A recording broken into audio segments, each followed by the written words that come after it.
And you know I'm Deborah. And we are Standing on His business. All right, Rev. But tonight, What we got? today, this afternoon, we are going to talk about fire. We're not selling water. We're not selling water. Hey, do y'all know that if you play with fire, you get burned? Yeah.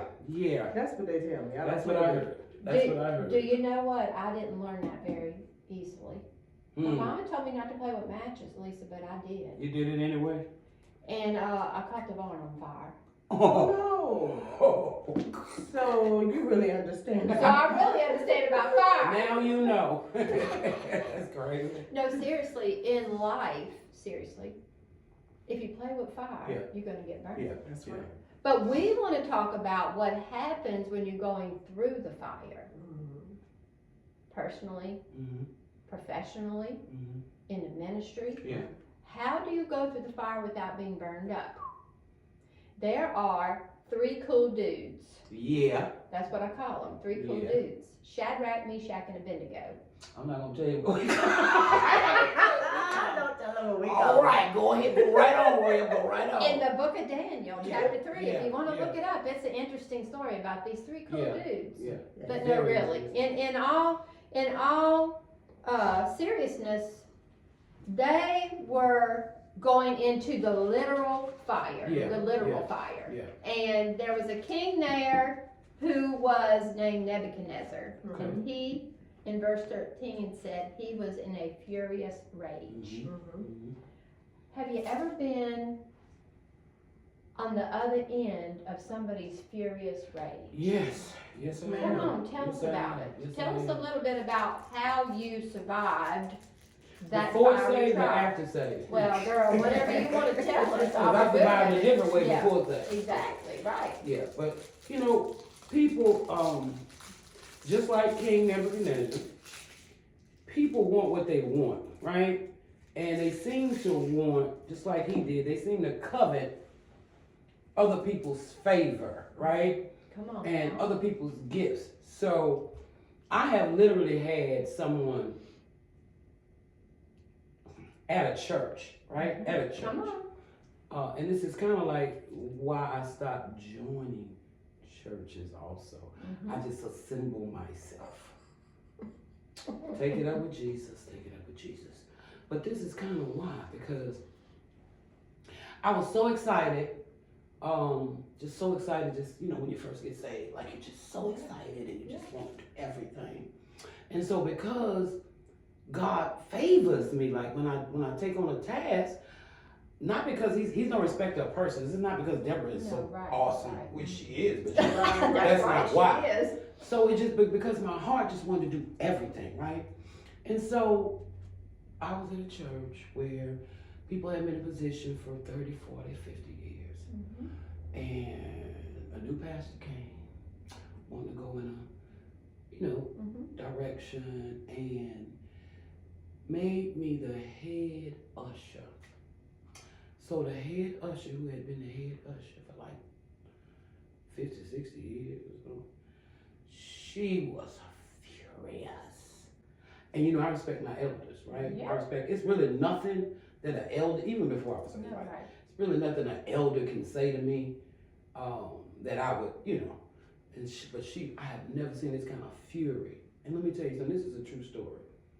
She was so angry with me, but I kept doing what I do, right? I kept doing what I do because a lot of the reasons I think they were mad was because I took it so seriously that they was like, ushers need to be here for 11. So I was like 10:45, right? Because that's how seriously I took it, right? And then we had a meeting, and I was like telling them, because you remember, I used to not have all this soft side that I have now. God knows your heart, like, right? And God will I'm gonna get too ahead, but if he's not gonna move you out of it, he'll get in it with you. That's right. Mm-hmm. And I don't want to get too far ahead. And that's what we're talking Yeah, I about. don't want to get too far ahead. I mean, because if you have that, if you are dealing with that, it could be in your workplace, it could be in ministry, it could be anywhere. Right. But Nebuchadnezzar was furious, it says, you know, and he summons them to be brought before him because he had decreed that the only person that they were supposed to bow down to was the idols. And listen, what like, when people just like making up stuff and lying on them and trying to trap them for doing right. Right. Why do people get mad with you for doing right, for having a standard? That always bothers my mind. And you know what, but that's what's going on even in the church today. People, because it's almost like you got attention from, okay, let's put it this way. You get attention, say, from the pastor. And really, you know, if you love Jesus, you really ain't trying to get the pastor's attention anyway. You want to be a God pleaser. You want to please God. And so, but people get mad if your pastor, your leader, somebody sees something in you. And so if they see something in you, and you better not go. What if they're obeying God? Your pastor's obeying God because God said, you know, he just spoke to the pastor and said, do this for Sister Sarah. I need you to put her in this position. He's obeying God, and the rest of the group is mad. Exactly. Yeah. You know, and so it's happening a lot in the church. But that's what I'm saying. I think that's from seeing. And one thing we're going to find out about these Hebrew boys, we call them, one thing we're going to find out about them is no matter what was going on, they saw God. That's right. They saw God, right? That's right. They could have bowed down to the king and got some favor from the king, you know, and all they had to do was do what he said because, like, he liked them. So all they had to do really, but they wouldn't compromise. But they didn't They wouldn't compromise because they saw God.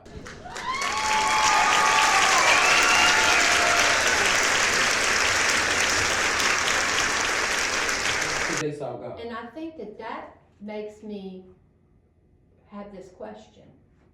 Where is our fear and reverence and awe of God in the church? Now that's a good question. You know what I'm trying to say? Because it says in the Word, now are we standing on the Word? That's what we we standing doing. on the Word? And We standing on His business. Mm-hmm. It says in the Word that those in leadership are going to be held to a higher standard. That's right. Matter of fact, it says the blood is going to be on your hands. And here's the thing, that's scary That should to be me. scary. That's very scary. That should be scary. So these guys, these Hebrew boys, they realize there's a standard here. And this is the standard in which I want to live by.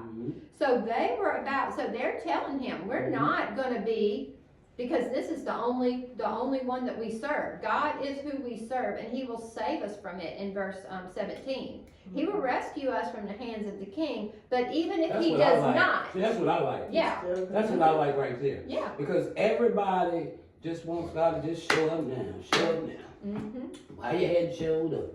Right. I've been talking to you about this for 20 years. Where you at? You know what I'm saying? Right. Yeah. But this is what I like. When they said that, I love that because. But even if, they said, even if He doesn't, they're still not going to bow down to that God that you have set up. So what happens? He orders the fire to be turned up 7 times hotter. Here go God again. Here we go, 7 times hotter. And it was so hot that they were dying while they were trying to make it hot, trying to put them in. But what happened? Oh my goodness. Okay, they put 3 in. They put the 3 in, and how many came out? 4 was in that car. 4 was in They there. put 3 in, Yeah. bound. Yeah. Then they looked and they saw 4 walking around. And you know what I thought was so funny? Let me give a check. You know what I thought was funny? Go back to what you said. They bound them. Why did they bind them? If they were not scared of the one true God. Right.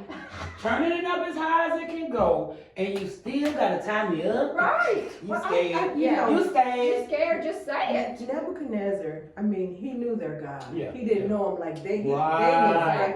He knew of him. Yes. And a lot of us know of God. Right. A lot of us don't have no real relationship with God. We know of God. And that's why so many people, if you ask them, are they a Christian, are they saved, they always say yes. Even if they never confess, it's just because I've been going to church. So they know of God. Having this kind of teaching and this kind of relationship with God. Yeah. Like, there's no way to have this kind of faith without relationship and teaching, right?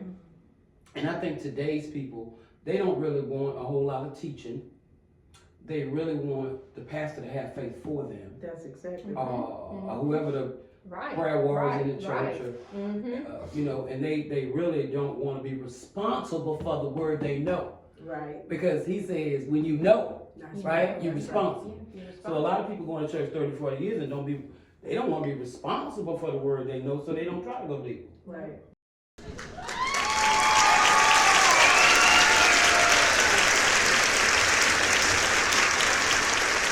Things that I wrote down here too are 4 things that the fire does.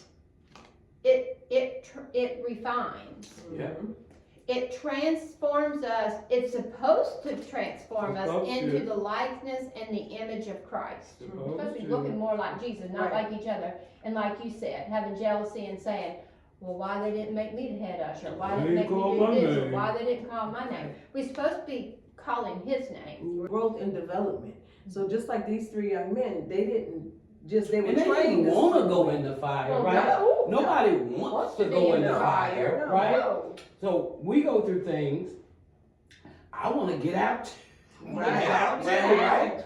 But this is what I ask myself when I'm going through things. Because, you know, we go through one thing, we get that, we going through another. So I always ask myself, God, is this you? Mhm. Is this me? Or is that him?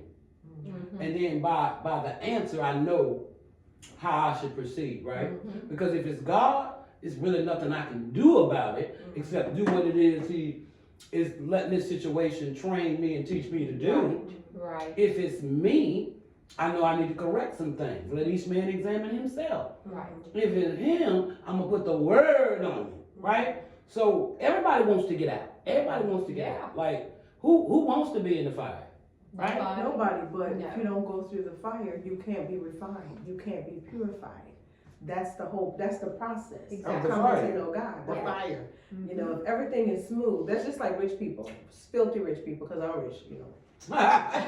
But Me filthy too. rich people, they don't see, a lot of them don't really see a need for God. I've gone through and looking back, and I'll just sit and I'll be like, Lord, I thank you. Yes, Lord. I thank you It because was He'll take me. needful. Thank You you. know, I didn't like it, Lord, but it was needful. I didn't see it now. I didn't see it then. now. I didn't see it then. Didn't see it But then. in seeing it now and not seeing it then, I didn't give up.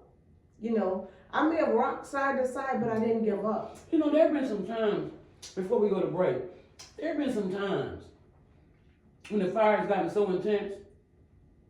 And one thing about me, attacking me, my family. Yeah. My family. And I always want to just get in there, fix it, and do it. Yeah. And so there have been some times when God has tied my hands and won't let me do anything.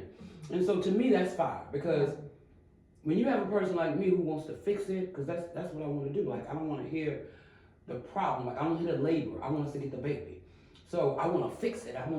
And so with somebody like me, when I can't fix it, and it's one of my babies or my husband, and I can't, that's like torture to me. But you know what? I'm getting better. I'm getting better because God says, Deborah, you have no control. I have all the control. Right. They're in my hands just like you are. Sometimes He doesn't talk. Sometimes you don't see Him. So sometimes, you know, there have been times when I literally started to quit ministry. I'm just gonna be honest. Like, it got so like, I'll be like, wait a minute now. Like, I'm out here taking care of your business and your people. You know, I mean, I be talking to God. Like, Yeah, me too. and this is what's happening, Lord. I don't know if I want to keep doing this, right? I'm starting to feel kind of some way. But you know, like, if it's in you, like, it's not really, like Paul said, I'm a slave to it. Like, I'm a slave. Like, what I'm gonna do? Right. Like, where I'm gonna go? Right. Like, you know what I'm saying? Like, what did Peter say? Jesus, where we gonna go? After knowing you, where I'm going, right? Right. Nobody, after knowing Jesus, nothing else would ever compare. So there's really no place to go. But I just want to keep it real. Yeah. You know, for the Standing on His Business audience. Yeah. Sometimes you do want to quit. Sometimes you do want to give up. Yeah. And I mean, God is good. He's always with us. He's always for us. But just keeping it, 95, sometimes it get tight, it get hard. Yeah. I know people who've lost their children, so sometimes you do want to quit. But at the end of the day, don't quit. No. Don't give up. Don't give Because up. just like we telling you this here, Right. he is coming for you. Sometimes I feel like I'm not. Sometimes I know. Sometimes I don't. And I still trust him. with that,